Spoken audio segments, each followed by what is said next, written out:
The Hare with Amber Eyes by Edmund de Waal. Read by Maloney. Preface. In 1991, I was given a 2-year scholarship by a Japanese foundation. The idea was to give 7 young English people with diverse professional interests, engineering, journalism, industry, ceramics, a grounding in the Japanese language at an English university, followed by a year in Tokyo. Our fluency would help build a new era of contacts with Japan. We were the first intake on the program, and expectations were high. Mornings during our 2nd year were spent at a language school in Shibuya, up the hill from the welter of fast food outlets and discount electrical stores. Tokyo was recovering from the crash after the bubble economy of the 1980s. Commuters stood at the pedestrian crossing, the busiest in the world, to catch sight of the screen showing the Nikkei stock index climbing higher and higher. To avoid the worst of the rush hour on the underground, I'd leave an hour early and meet another older scholar, an archaeologist, and we'd have cinnamon buns and coffee on the way into classes. I had homework, proper homework, for the first time since I was a schoolboy. 150 kanji, Japanese characters to learn each week, a column of a tabloid newspaper to pass, dozens of conventional phrases to repeat every day.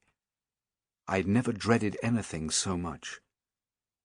The other, younger scholars would joke in Japanese with the teachers about television they'd seen or political scandals. The school was behind green metal gates, and I remember kicking them one morning and thinking what it was to be 28 and kicking a school gate.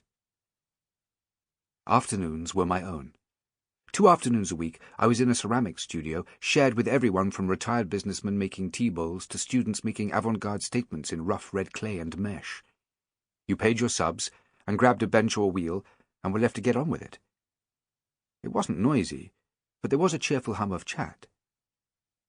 I started making work in porcelain for the first time, gently pushing the sides of my jars and teapots after I'd taken them off the wheel.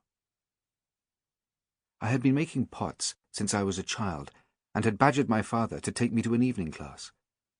My first pot was a throne bowl that I glazed in opalescent white with a splash of cobalt blue. Most of my schoolboy afternoons were spent in a pottery workshop, and I left school early at 17 to become apprenticed to an austere man, a devotee of the English potter Bernard Leach. He taught me about respect for the material and about fitness for purpose. I threw hundreds of soup bowls and honey pots in grey stoneware clay and swept the floor. I would help make the glazes, careful recalibrations of oriental colours. He had never been to Japan, but had shelves of books on Japanese pots. We would discuss the merits of particular tea bowls over our mugs of milky mid-morning coffee. Be careful, he would say, of the unwarranted gesture. Less is more. We would work in silence or to classical music. I spent a long summer in the middle of my teenage apprenticeship in Japan, visiting equally severe masters in pottery villages across the country. Mashiko, Bizen, Tamba. Each sound of a paper screen closing or of water across stones in the garden of a tea house was an epiphany, just as each neon Dunkin' Donuts store gave me a moo of disquiet. I have documentary evidence of the depth of my devotion in an article I wrote for a magazine when I returned. Japan and the Potter's Ethic, Cultivating a Reference for Your Materials and the Marks of Age. After finishing my apprenticeship, and then studying English literature at university, I spent 7 years working by myself in silent, ordered studios on the borders of Wales, and then in a grim inner city. I was very focused, and so were my pots.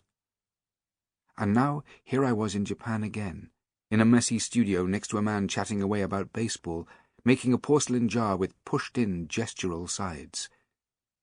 I was enjoying myself. Something was going right. 2 afternoons a week, I was in the archive room of the Nihon Mingei Japan, the Japanese folk crafts museum, working on a book about Leach. The museum is a reconstructed farmhouse in a suburb which houses the collection of Japanese and Korean folk crafts of Yanagi Soetsu. Yanagi, a philosopher, art historian and poet, had evolved a theory of why some objects, pots, baskets, cloth made by unknown craftsmen, were so beautiful. In his view, They expressed unconscious beauty. Sample complete. Ready to continue?